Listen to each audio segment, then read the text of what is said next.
কবিতাৰ শিৰোনাম তুমি ছায়া। কবি মৌচুম নাৰ্গেছিয়া আৰু আবৃত্তিকাৰ দীপজ্যোতি। শূন্য পৃথিৱী যেন কেৱল তুমি ছায়া। ছায়া কথা পতা মাত্ৰ কিছু সময়হে হৈছিল, এতিয়া এনে লাগিছে মই আধৰুৱা কেৱল তোমাৰ বাবে।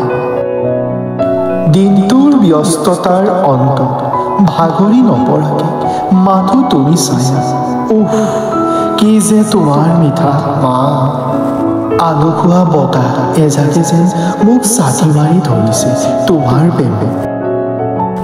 ঐ শুনা না, মাতাল হৈ ৰৈছো তোমাৰ প্ৰেমে। মাত্ৰ কিছু সময়ৰ বাবে নহয়, প্ৰতিটো সময়তে প্ৰতিটো শব্দতে মই মাতাল।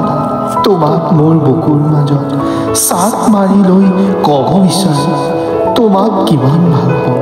আৰু এজাক বৰষুণ আহি ক'ব লাগিব, হয় তোমাৰ বাবে মই প্ৰিয় বুলি।